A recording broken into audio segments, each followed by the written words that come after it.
here to share more about his new book, When Radio Was King, to talk more about the music business and to discuss his remarkable career, past and present. We have one of the most influential marketing, promotional, and strategic masterminds in R&B, soul, and pop music, CEO of TC Thompkins, LLC, the music mogul himself, our very special guest, Mr. TC Thompkins. This is the Black Information Network Daily Podcast, and I am your host, Ramses Ja. All right, Mr. Thompkins, welcome to the show. How you doing, man? Thank you. Thanks for having me. Absolutely. We got a lot to talk about, not the least of which is this book. But before we get there, for folks who may not be acquainted just yet, something we like to do here on the show is we like to start our stories at the beginning. So tell a little bit about yourself, a bit about your upbringing, and sort of what led you to the career path that you're on. Okay.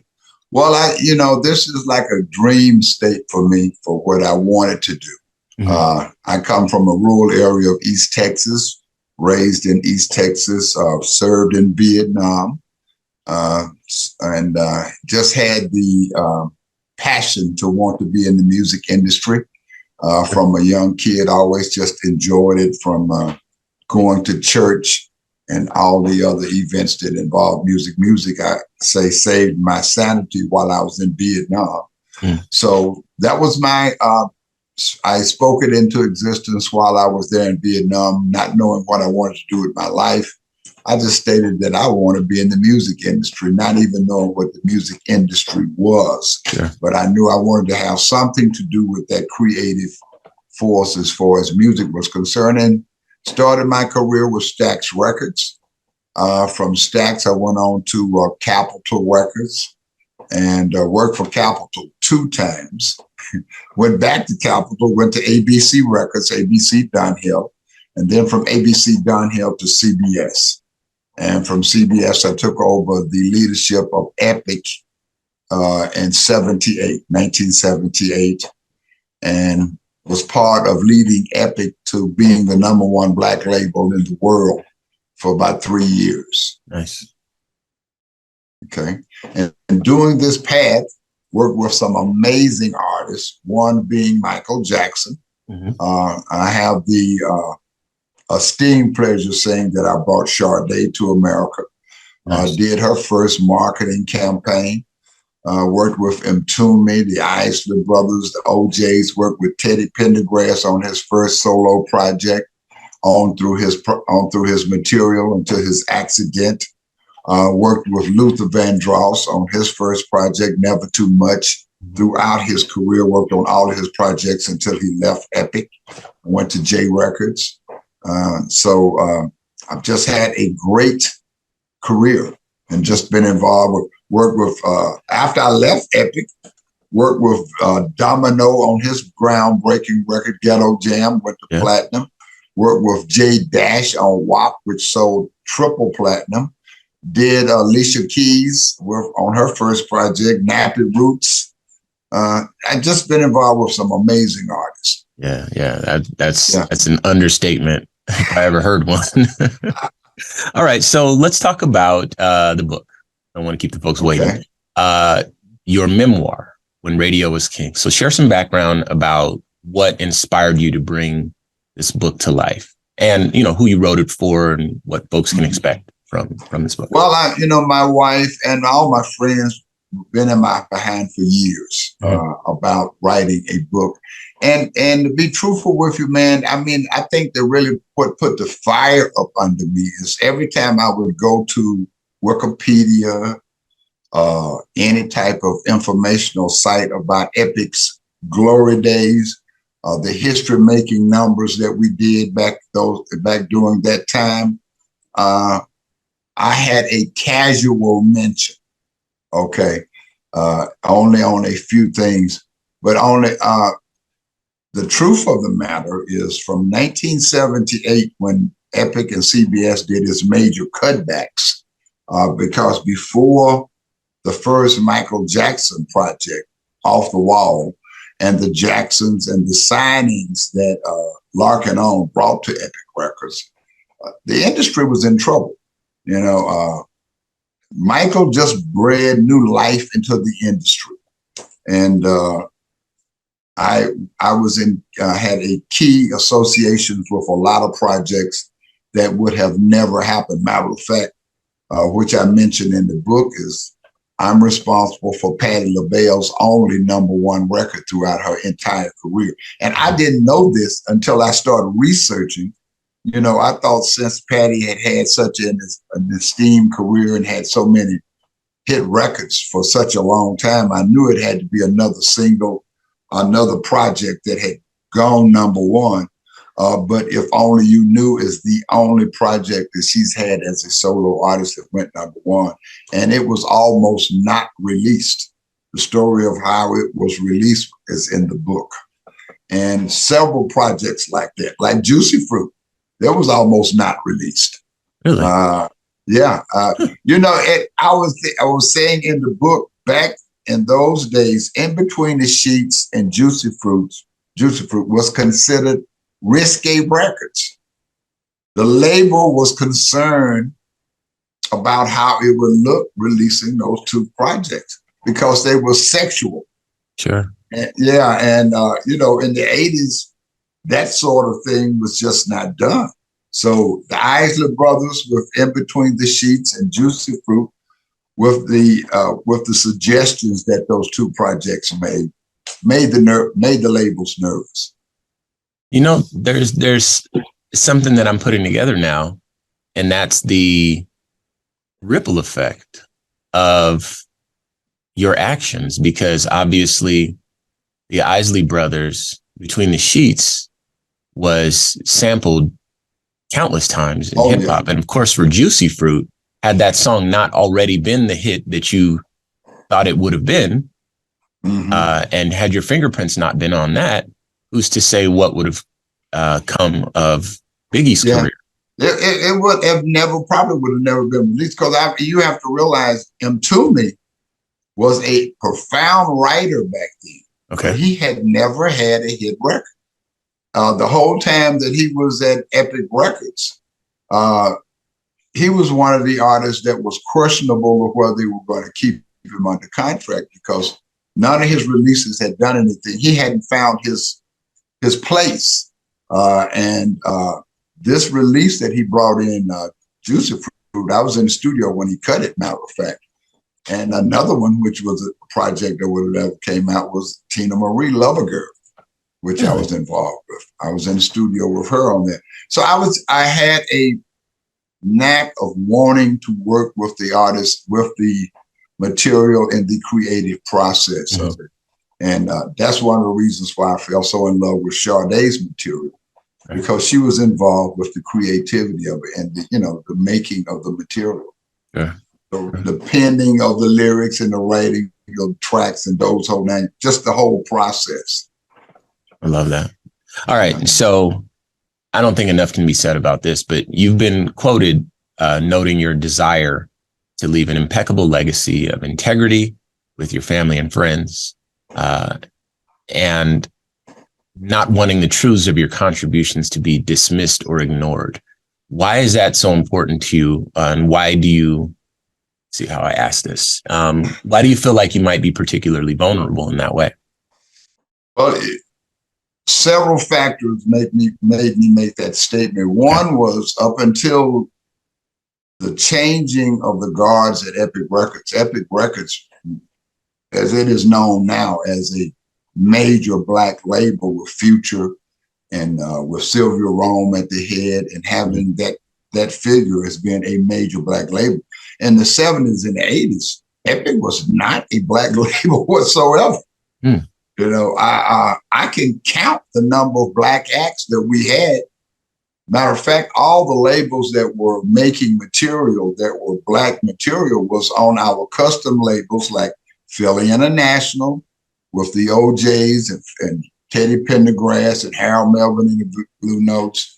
Taboo Records, which was Clarence Avant's label, which had SOS Band and Alexander O'Neal, and Isley Brothers had T-Neck Records. So there were no Black artists signed directly to Epic Records. So it was a changing of a thought pattern back in the 70s to the 80s. And it was a struggle making that transition. Okay. And that transition was really basically, I was the only Black in headquarters. I had no national staff. At the time when we made the transition, you have to realize during the 60s, all labels developed a Black music division. But back after the 70s and the 80s, they dissolved all of that. Labels didn't have a Black music division anymore. They started breeding that into the labels. So I was the first experiment, I guess, you would put it, as the head of the label. And we met, what I state in the book is that what really kind of annoyed me about the whole process and the music industry is Michael Jackson, the Jacksons, Tina Marie, all of these, and Luther Vandross were all signed by the Black music division, by Larkin All, which was vice president of Black music. But after Off the Wall, Michael was not considered a Black artist anymore. Okay. Wow. So that because of his numbers, you know as well as I know, as soon as a Black artist, Beyonce is not considered a Black artist. Yeah, I guess that makes sense. Why people get so upset when she says Black stuff. Yeah. So I mean, it's just a fact of the business. Yeah, they're considered pop artists. If in the book I talk about the fight that I had with Epic Records about Michael's Black representation as a Black artist, and I brought it up to Michael. I mean, I spoke to Michael several times about this. Is that after Off the Wall, because up until Off the Wall, the label was very unsure of the Jacksons and the Jacksons 5. See, I also say in the book, is during that transition, the Jacksons were going from being little kids to being grown men. So their demographics had started to change and their music had started to change. So they had to find their place. They were finding, they tried several producers. They tried Gamble and Huff with Going Places. Mm-hmm. They did a couple of other projects as a group. But the whole thing, and one of the main reasons for Michael coming to Epic was that he wanted to do a solo project. And Off the Wall was his first solo project other than Ben, which was the movie, the soundtrack for the movie Ben. Mm-hmm. So he had never had a solo release before. As astounding as that sounds to people, he hadn't. Because it was always billed as the Jackson 5 or the Jacksons. It may have been featuring Michael, but it was never Michael Jackson by itself. So that project was key in the development of his career and the changing of his stature, is because that is when he became a pop artist on Off the Wall. Okay. Now you mentioned something about changing of the thinking. Mm-hmm. That there was a shift in the thinking, and it was necessary. And I know that you've made significant contributions to promotional and marketing strategies that weren't in place prior to that. So these changes that you've made to the promotional and marketing strategies, they ended up, pushing the sales higher and ultimately made Epic's urban division #1 in the world. So talk to us about kind of the before and after, at least in terms of the promotional and marketing strategies that were implemented. Well, it was some resistance because in the beginning, you would say that in the beginning, Black artists had a certain limitation to the number of units they would sell. Okay. Michael changed all of that. You would expect, say, for example, the Teddy Riley project, before I got involved with it, was at 150,000 units. I know. Yeah, it ended up 2.5 million, 3 million. Yeah, but those projects had certain limitations on a certain thoughts pattern. Back in those days when there was physical product, there were quotas and things of that nature and layouts and things of that nature, and how much we would expect to sell on certain quarters and things of that nature. I'm sure it's done through streaming nowadays. But back then, when it was physical product and Handelman's and all the major rap jobbers, which people don't know anything about it anymore.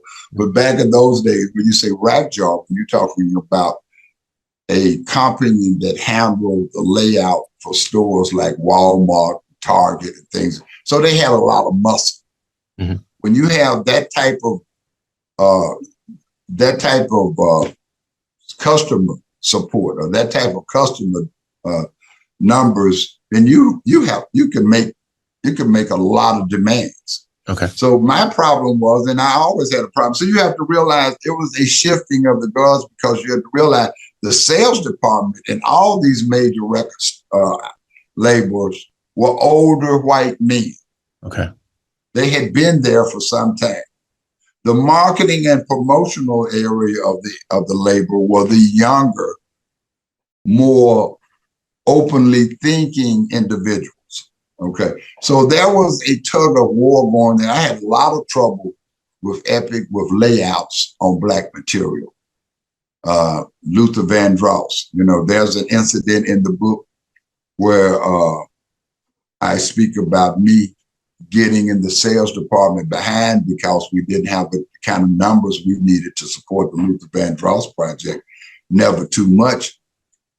And I was told that they didn't have time to put product in all the shoe shine shops in America. Huh. That was the answer I got from the vice president of sales. So that lets you know the mindset. Yeah. That right there, that statement right there lets you know the struggle. Shoe shine shops. Yeah, that was a quote. It's a quote. It's in the book that I was on the road with Luther. Just came back from a press tour that we had done in Detroit, and we were completely out of product in Detroit. And there were several Black one-stops and distributors in the Midwest back in those days. Eddie Kendrick's brother, matter of fact, had a one-stop called Kendrick's One Stop. And he was out of Luther. So when I got back, there was a marketing meeting going on, and I came in the marketing meeting and said, man, we have got to do something about our representation of the Luther Vandross project. It's blowing up, and I thought the sales department, because we had all known that record was going to be big. At least my division knew it was going to be a big project, but the sales department hadn't, taken the urgency or hadn't taken it. And that was the problem on most of all Black material, SOS Band, all Black material like that. It wasn't an urgency as far as I could see, as far as I felt. I mean, they were a good label, but all labels are all industries that are making a change in demographics and a change in their consumer have to go through some adjustments. So, one of the things that I appreciate about this book and indeed your story is that these are attitudes and perspectives that I would never even think about. Yeah. And to know kind of what the journey that music has gone through, music in general has gone through to get to where it is today. And in particular, Black music. That's something that I think that people definitely need to know about. Now, for me personally, as I mentioned, I'm a radio guy and I'm a DJ, like an actual 2 turntables, mixer, and microphone DJ. Absolutely. And so when I think of, of course, Michael Jackson, but when I think of Ntume, when I think of, man, where'd they go? You didn't say Gap Band. You said, I said Isley Brothers. Oh yeah, Isley Brothers. But there was another like 80s SOS Band, I think it was. Yeah. Luther Vandross, all these artists, these are like recurrence is what I would call them. Songs that will come up in every, let's say, 3rd or 4th set that I DJ. They're almost like they help build the backbone of a good set, a DJ set. So I think of these songs as being the biggest, most well-known songs that everyone can sing along with. And so having that context of knowing what it took to get them out into the world and knowing that they didn't start off with that belief and that motivation. And indeed, the label wasn't even prepared to support the record. It doesn't sound like. You said shoe shine shops. And that just blows my mind. Yeah. I mean, I thought Luther was just so phenomenal, man. Sure, you were right. But I would guess, and I guess my mindset was that I wouldn't expect them to be in tune to that material as much as I would be, but I would expect them to respect my position and what I say about the material. Sure, that's important. To respond to it. Okay. Yeah. Now, I mean, I had to be, as people will find out in the book, I've always been a very confident person, and a lot of people would say arrogant. Okay. I didn't see it that way, but I always had the assurance of what I was doing because I believed in it. Sure. And I believed in it passionately. So, I mean, in that comment, when that comment came, I had to be restrained and taken out of the meeting. Wow. Because I saw it as an insult. Yeah. I saw it as him, matter of fact, just calling me the N-word. Sure. Okay. And I took it that way. Later it was an apology given and everything, but I knew what it meant. I knew what it meant. And the only problem that I had during my entire time with CBS or entire time with Epic is that it was sort of a contempt that it wasn't given the urgency that I felt like it should have been given. Sure. But I made my point. Okay. And I proved my right. And then on top of all of that, I did it with a great staff. I had a great staff, but nationally, it was just me. It was just me. And matter of fact, I had to convince the label to believe in Sade. Now that is the story that people just can't believe because nobody at Epic heard it. They just didn't feel like. But you can tell by the trend that was going on in the country back then, because that was in 83, 84. Disco was dying, hip hop was happening, was just starting to happen in certain parts of the country. Hip hop wasn't like all over like it is now. But there was just nowhere for that form of music or that format of music or that type of demographic. No contemporary outlets at radio. And you have to realize that radio was it. If you did have radio, you just didn't have a career. It's the title of the book. When radio was king. And they were king throughout my entire career. From the early 70s when I first got into the industry. And I worked through the industry. I've had some success on radio in the 90s and in the 2000s, but it takes a lot more than just radio nowadays. Sure. I want to get your thoughts on something that we've been talking about a lot around here. Speaking of the evolution of the music industry and indeed how music is released and how it's consumed, kind of the buzzword of the day around here is AI. So what are your thoughts on, the new artificial intelligence songs and how that might impact things moving forward? Hate it. Yeah. Hate it.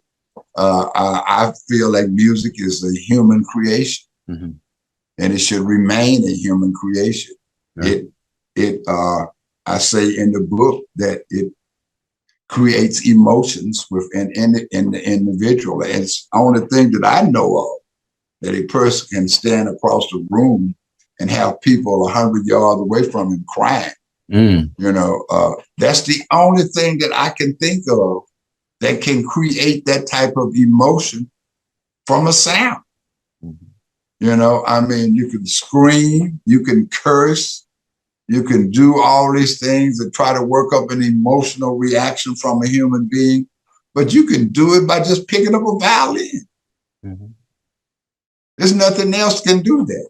And that's what makes music such a magical thing to me. And I always look at it that way. That it's mystical. That's what I felt about Sade when I first started hearing her material, that she creates a mystical element about her or all around her in her music. And you get it when you hear it. If you're there, everybody can't hear it. Matter of fact, I think there was an article that was saying that if you had certain emotional reactions to music, that you were a very special person because everybody can't do it or everybody can't hear it. Yeah. It's just certain people that, and I do that all the time when I'm talking to new people and I ask them about music and try to introduce them to music and talk to them about artists and stuff. And you'd be surprised how many people that just have no clue about any kind of creative. Matter of fact, I've introduced some of my white counterparts to music, and people I just meet, neighbors, and ask them to go listen. And I've been thanked for doing it. Yeah. I've introduced people to certain artists and said, man, you got to go sit down, get you a CD or get you a Walkman or whatever, and listen to Sade. I want you to listen to this, or I want you to listen to that. I ran into some French people at a party a couple of months ago that they didn't know about. I couldn't believe that they lived in Europe and didn't know about Sade. Because I had a interview with Smooth Radio in Europe. Angie Graves, I think the lady is. There's a DJ over there. And I was telling her some stories. And there's some stuff in the book about Sade that I had to disguise her on because she's supposedly in the studio doing a new project right now. So she should be dropping a new project. I contacted her before writing the book, because there was a time, and I stated in the book, that people at Epic thought I was sleeping with her because we were so close, but we didn't. It was nothing like that. It was always professional. She's a super individual, but she had sort of lost faith in the label. And I was the only person to her in the label that really was just gung-ho about her career, that she wouldn't respond to a lot of people requests at the label, nobody other than myself. And, that's how that started. But I loved working with her. It was one of the highlights of my career. Well, something, I appreciate that because I remember being a little boy in the back of my mother's Cadillac. Okay. And listening to Sade and Anita Baker. Those are the only two non-church music songs we could listen to. We couldn't listen to anything else because that was worldly music. We could listen to church music and we listen to Sade, Anita Baker. And so I appreciate that because yesterday I went on a bike ride with my sons and we have like a bike ride playlist and I have like 4 or 5 Sade songs. We were listening to her music yesterday. So the ripple effect of your career is still felt today. And I also want to add something. You mentioned that music being a human art form and human expression and a way to connect with other humans on a human level. I'm effectually, I believe this is what you were communicating. That's exactly what I was saying. Okay. So I want to share something with you because that perspective kind of helped me better articulate my feelings about kind of the goings on in the world today too. And there's, I come from hip hop radio, right? And oftentimes we have this conversation / debate of who's the GOAT, who's the greatest of all time, the best rapper alive, the best to ever do it, that sort of thing. And there's a lot of people who have a lot of different opinions, but we tend to focus as a community on really 3 to 4 names. You're talking Biggie, you're talking Jay-Z, you're talking Tupac, maybe Eminem, that sort of stuff.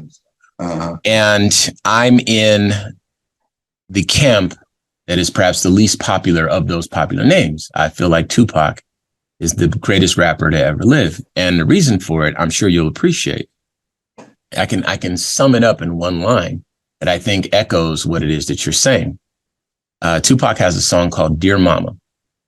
And he has a bar in that song where he says, even as a crack fiend, mama, you always was a black queen, mama.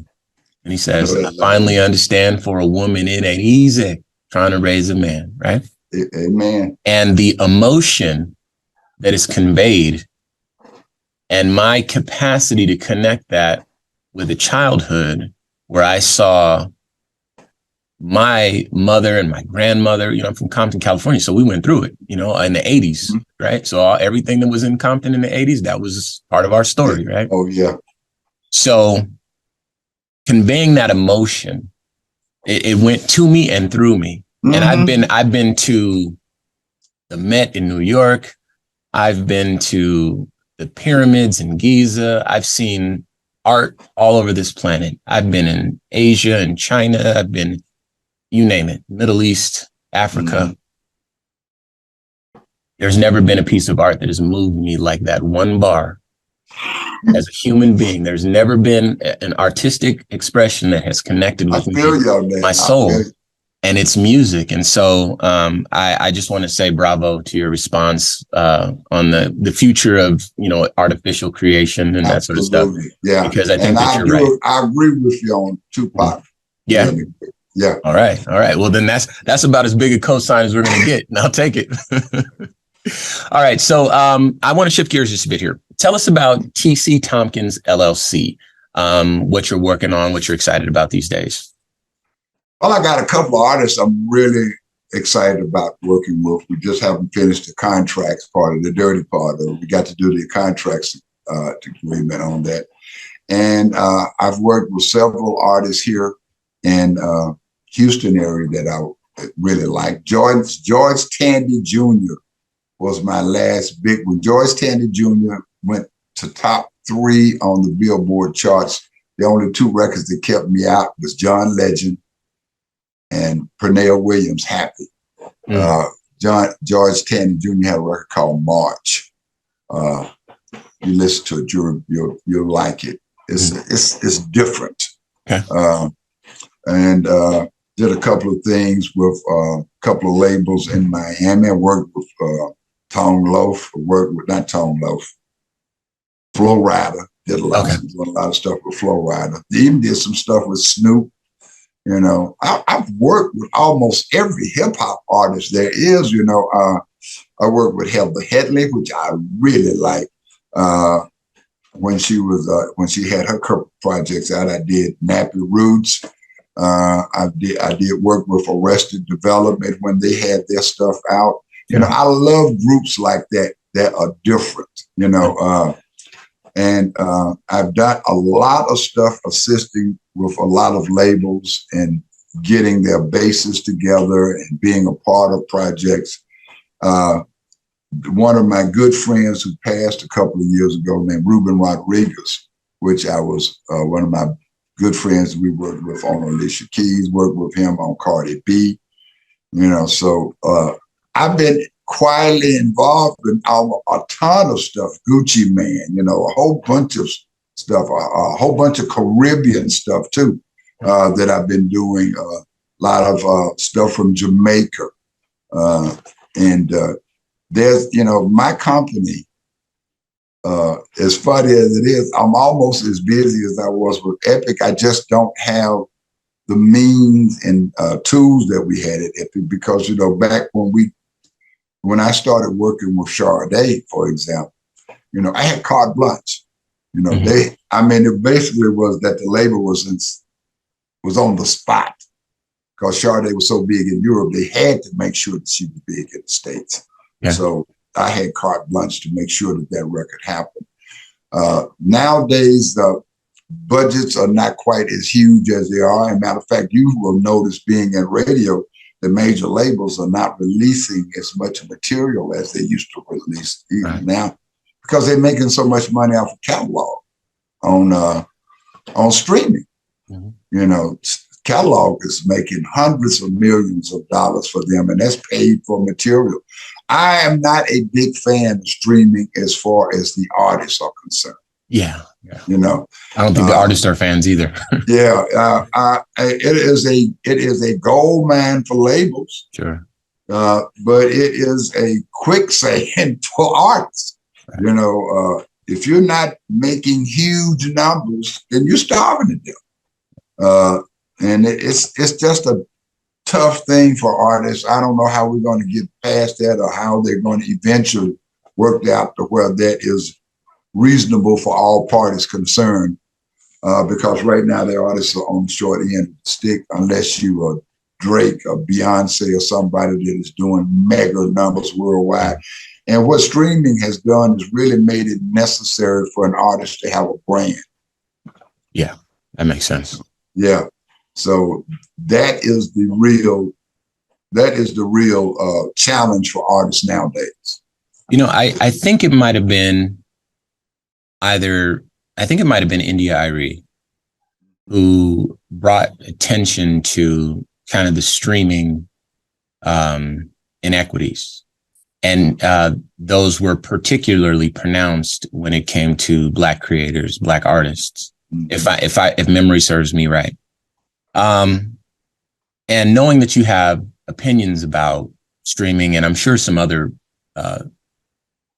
areas where the industry can improve, let's talk about that. So what, if in a perfect world, if you had a magic wand, what would you like to see change about the music industry? Well, you know, I mean, there's a lot more freedom nowadays for artists, okay.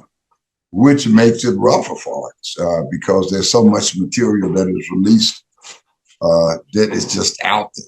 Yeah. You know, I forgot there's 60 to 70,000 pieces of material released a day that goes up on a streaming platform. Mm-hmm. And all that really does, though, and I tell artists this all the time now, if you're not the magnum cum laude, you know, if you don't have that thing, if you don't have the looks, the lifestyle, and the music for today's industry, because you got to have all three now. Sure. You know, you just can't be an ugly singer anymore. If you're an ugly singer, you got to be a hell of a talent. You know, and I said that to another individual, is that it is a lot more components involved in the industry now than it used to be. Okay. Okay. You know, the industry used to be purely about music because like what that showed The Voice, yeah, where you don't see or you don't see their aura or anything, you just hear them, you know, and that's where the music industry starts. I think it has gotten so invasive on people about, you know, this Instagram and what they're doing and where they're going and where they're vacationing and what, you know, it is an element that has nothing to do with music. Yeah. Okay. And it has hurt. I think it hurt a lot of people. I mean, you know, like I said, if you're not appealing, you know, if you're not appealing only with just your voice, you know, the point that Adele is beautiful, don't hurt her. She has a marvelous voice. Yeah. But if she looked like me and you know, I don't think she would be as popular as she is. That's a fair point. Yeah, you know, it has to be a package. Same thing with Beyonce. Beyonce is beautiful. Yeah. You know, I mean, that makes her the entertainer that she is. Sure. You know, if she was a skinny, bow-legged, gap-toothed girl that had the same voice, same dead smooth, wouldn't be Beyonce. Right. You know, so entertainment industry, I think, has gone a little bit further into the people's personal life than the industry should be truthful.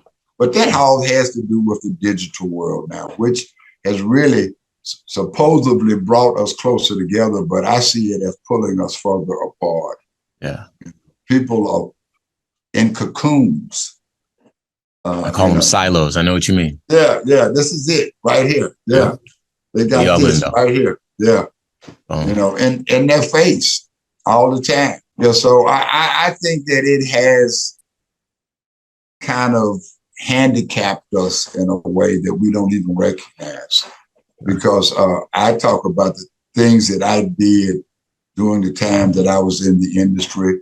You know, during the time I was in Chicago, I lived in Chicago for 3 years, went to every club, hung out on every low-life place on the South Side, West Side. I mean, did all that. Never heard a gun shot the whole time I lived there.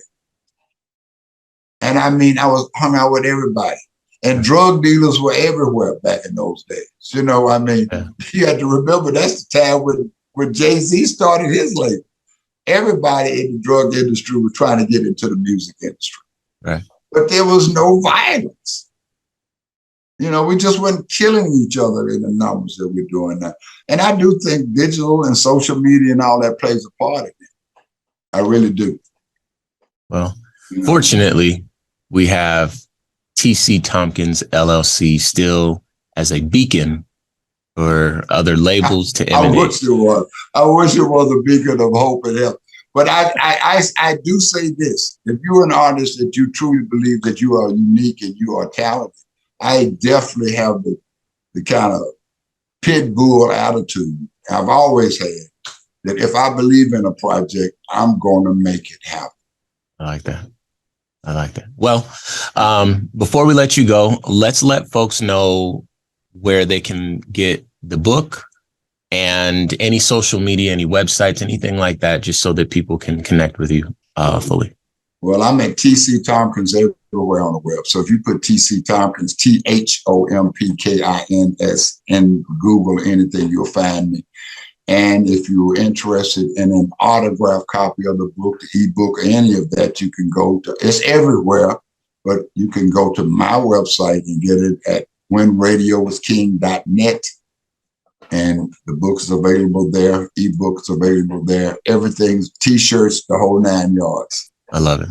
Well, I want to thank you not just for changing the world for a person like me, but also for your time today, your insight, and sharing your thoughts on the music industry. Once again, today's guest is the author of When Radio Was King, one of the most influential marketing, promotional, and strategic masterminds in R&B, soul, and pop music. And of course, the CEO of TC Thompkins LLC, music mogul himself, our very special guest, Mr. TC Thompkins. Thanks for having me. Absolutely.